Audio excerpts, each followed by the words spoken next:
Well, hey guys, I hope you enjoyed Vlogmas. Here we are in the last week of December. The year is sneaking on out, and it is close to New Year's Eve, depending on when you're watching this. So today I wanted to share with you guys a recipe that I've been making for several years and really enjoy. It's my own personal recipe.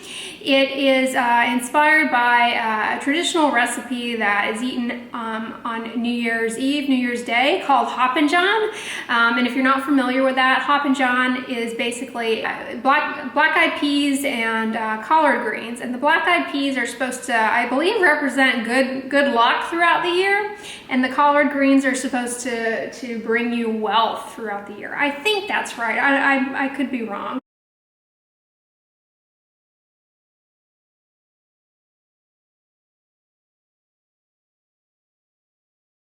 Regardless, I've always loved black-eyed peas and collard greens, and really enjoy the taste of them. Look forward to eating them around the holidays. And now that I'm vegan, we're encroaching on close to a year of my vegan diet, guys. So I've been making them vegan though for quite a while. And so I thought I'd share with you guys an offshoot recipe that I really enjoy doing. It is for a Hoppin' collard green veggie burger. And I gotta tell you guys, it is so good. You can feed it to carnivores. They will love it. They won't miss the ham hock that's traditionally in the beans. It comes out really, really wonderful. So I'm donning my classy pal bib here to protect my shirt from greens a-splattering. You guys, many of you have gotten one of these yourselves, but who's gonna rock theirs on New Year's Eve? Sipping a little sparkling beverage perhaps to ring in the new year? All right, I jest. But with that, let me show you what all this entails. Okay guys, so I think I'm just gonna film overhead a little bit and chit chat with you guys, because sometimes that's a little bit easier. But for this recipe, you really don't need much fancy stuff whatsoever. All you need is, I've gone ahead and prepared the black-eyed peas. This is the equivalent of 3 servings of black-eyed peas. I make mine from Dray. I got these at Walmart for 75 cents, a whole pound of them, which is about 13 servings, so pretty cheap. I just soaked these overnight, and then I cooked them on the stove in boiling water. You can also use canned if you're in a pinch. I don't recommend the frozen variety, however. I've used those in the past, and I just find that they are disappointing. In my opinion, making them yourself from scratch is best, but I understand the need for convenience. You'll also need a serving of cooked brown rice, and that's what I'm doing now. I have some brown rice cooking on the stove because I forgot about that. But ideally, like, you could just get away with using leftover rice. Works really well because, let's be honest, reheating rice just never tastes very good. But I'm making mine on the stove. If you've never cooked brown rice and you're a novice cooker and you're intimidated by making rice, I will insert down below in the description box a foolproof method to do this for yourself on the stove that doesn't require any like fancy pots or equipment or anything, any special cooker, to kind of get you as a gateway into making your own brown rice if you are a complete novice cook. Everybody has to start somewhere. Okay, so 1 serving of cooked brown rice and 3 servings of cooked black-eyed peas. You also need a celery rib right here, 1/4 of a yellow onion. Actually, it really doesn't matter what type of onion you use, honestly. Use what you have. That is the take-home message, but I got this one and it looks like a good one. You also need a 1/4 of a green bell pepper for this recipe.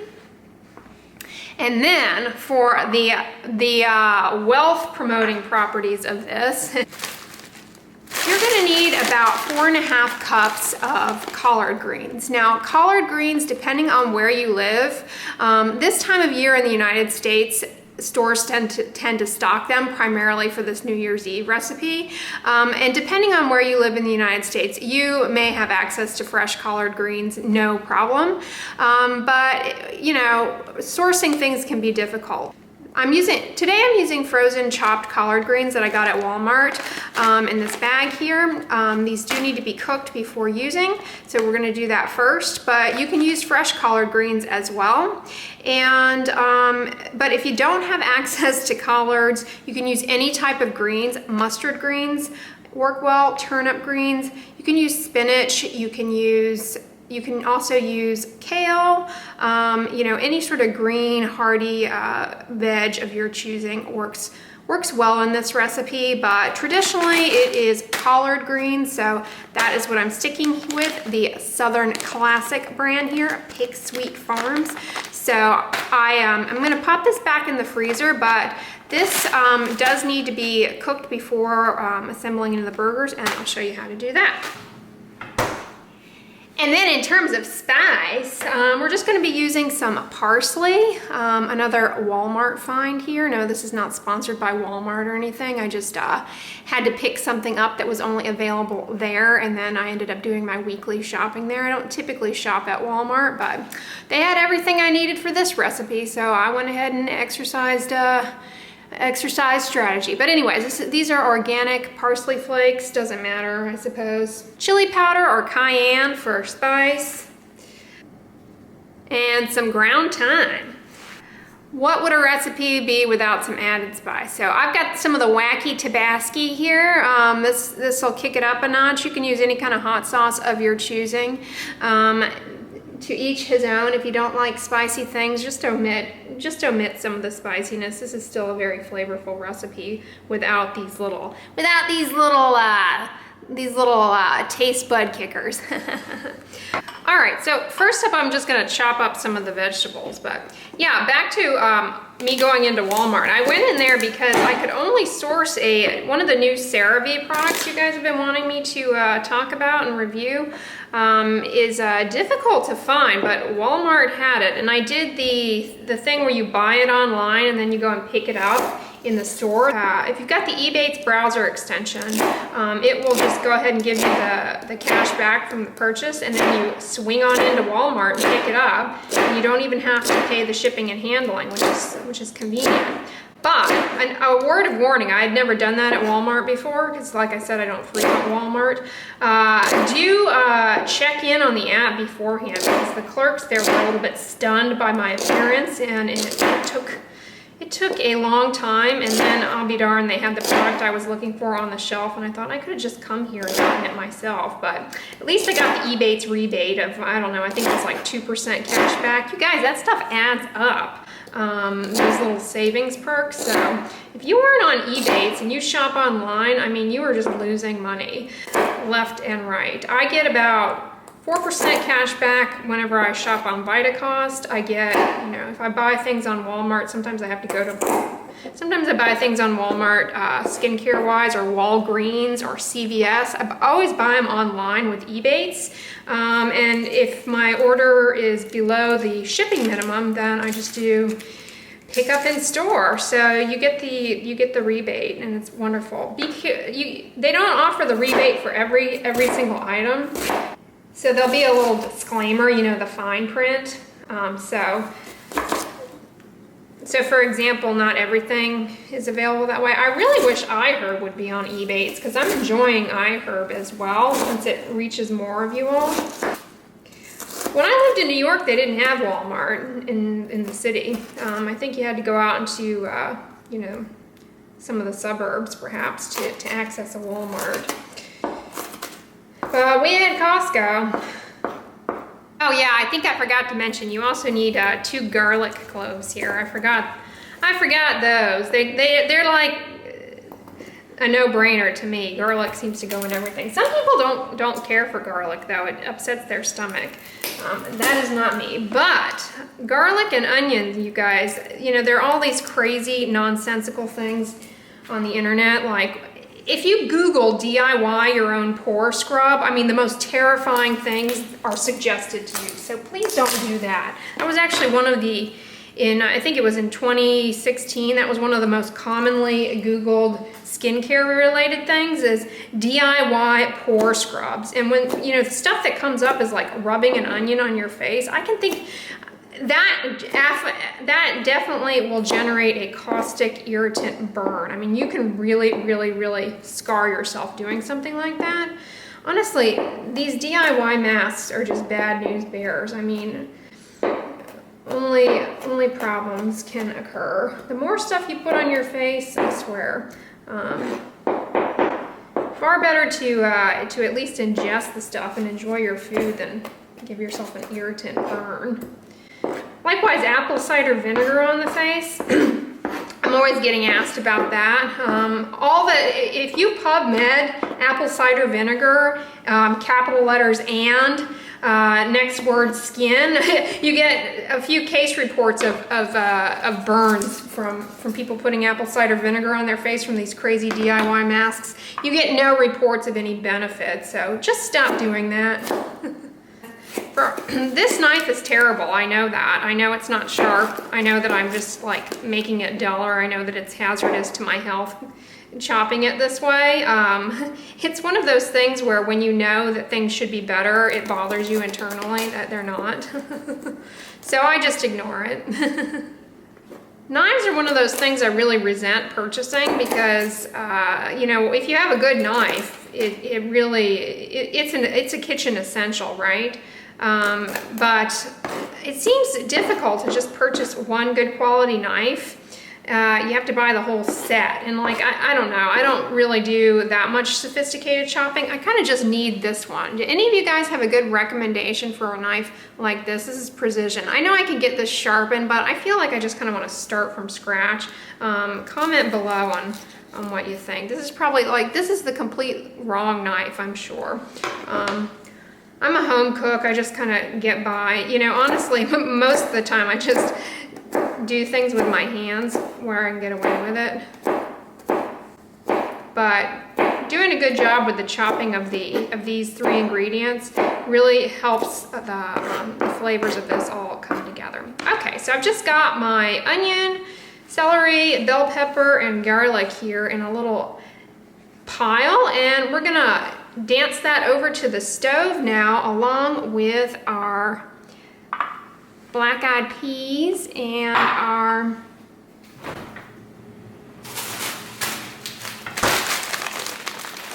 our collard greens. All right, so now we're just kind of gonna steam cook everything together here in a skillet on the stove. So first up, I'm using this Chosen Foods avocado oil spray. Just wanted to spray a little spritz of nonstick cooking spray there. I've really been enjoying this. I get this at Costco, and I just find it's really handy. So you're just kind of gonna want to heat some of that up. And you can go ahead and add your veggies in.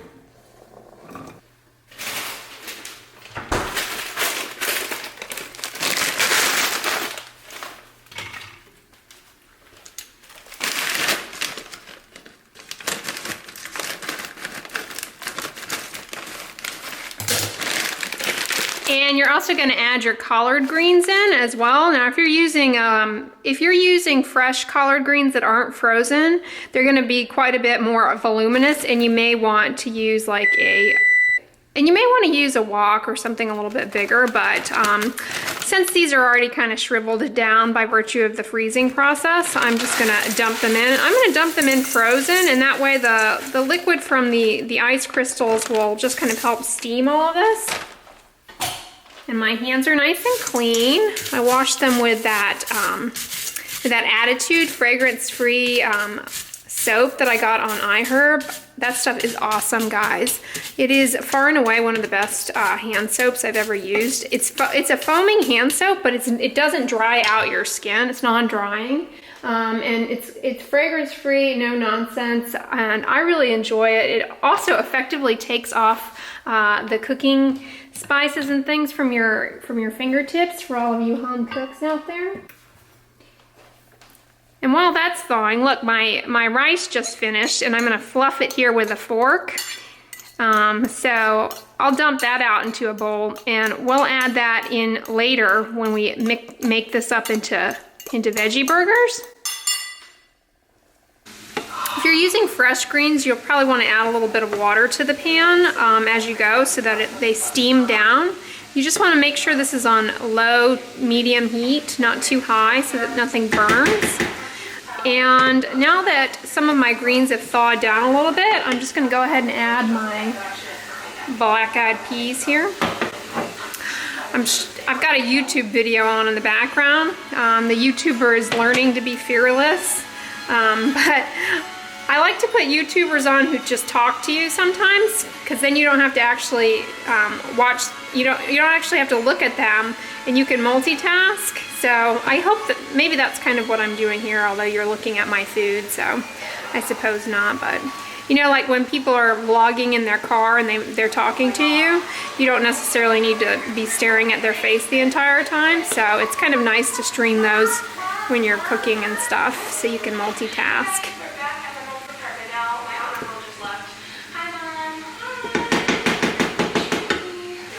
Alright, so now that I've added the little good luck charms here, the black-eyed peas, now I'm just going to add some of my seasonings. So I've got my chili pepper, and I don't measure these things out. I like a lot of spice and things, so I add quite a bit.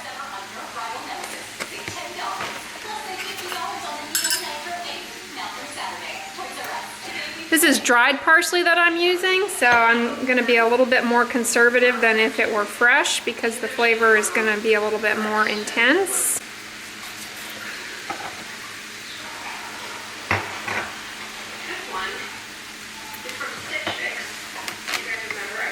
And I've got my thyme here.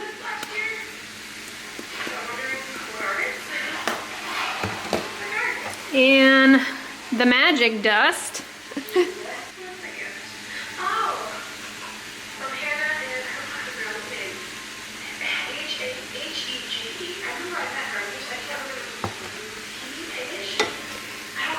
Now, if you don't like Tabasco or spicy hot sauce, then I recommend adding a little bit of apple cider vinegar, because the vinegar component in the hot sauce is helpful in kind of cutting some of the bitterness of the collard greens. They do have a little bit of a bitter taste to them.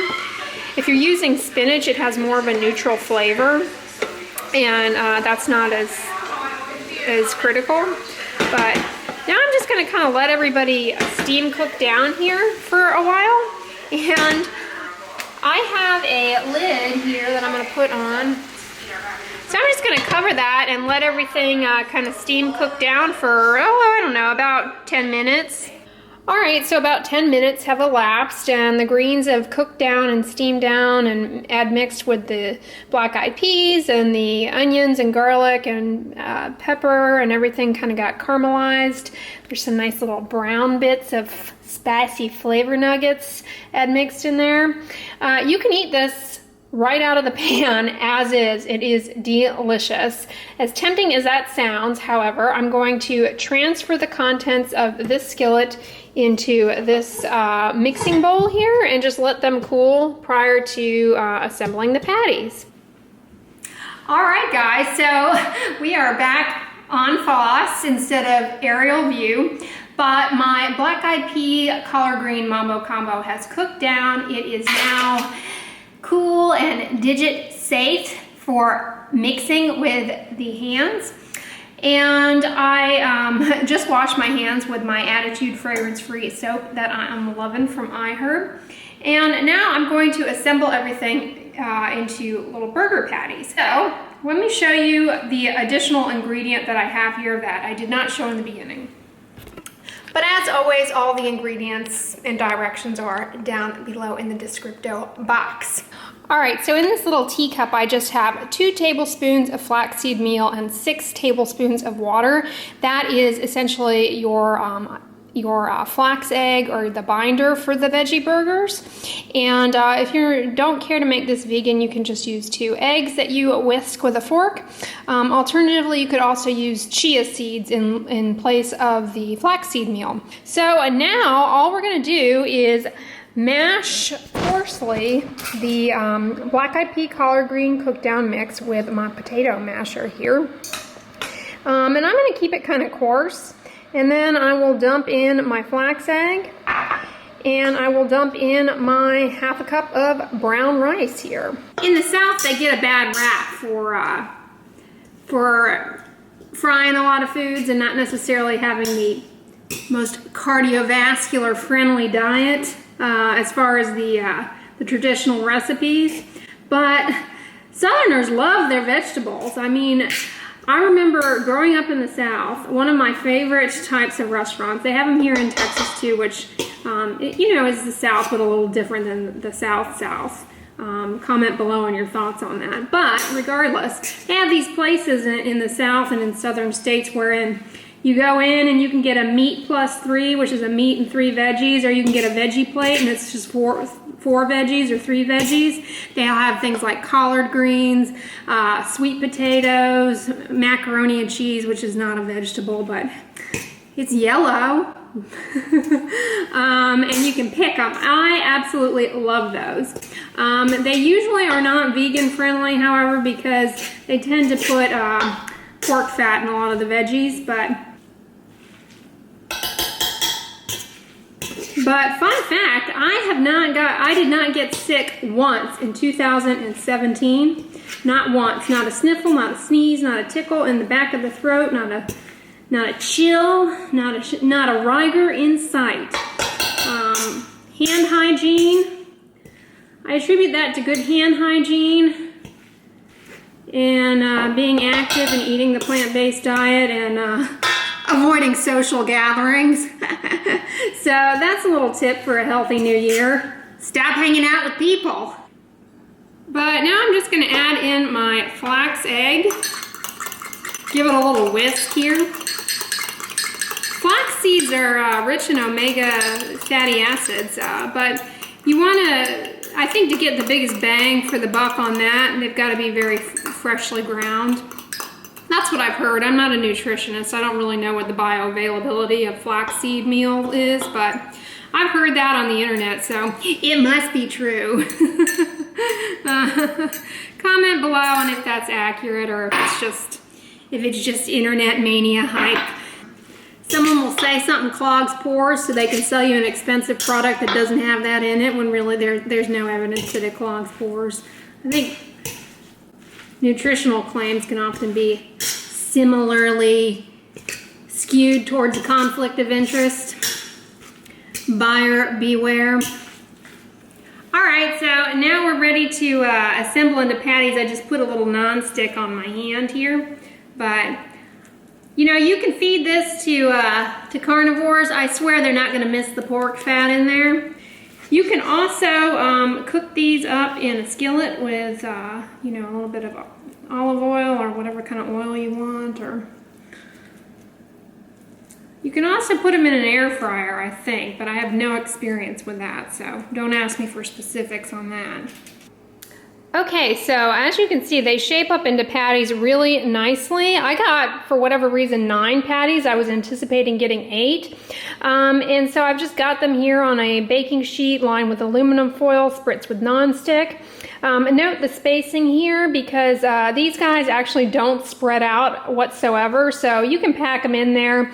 I'm just going to pop these in the oven at 350 degrees for 45 minutes and they will be good to go for New Year's. And boom, they're all cooked up and they've just cooled here on a cookie cooling sheet. And you can see they look delicious. Legend has it that the number of black-eyed peas you receive in your serving equates to how well you will prosper in the new year. So hope you get a patty that's loaded with black-eyed peas. So yeah, you guys make this recipe. Let me know how it turns out. If you do, I hope you enjoy. And if you like this video, make sure you give it a thumbs up. You share it with your friends. And as always, don't forget, sunscreen and subscribe. I'll talk to you guys in my next video. Bye.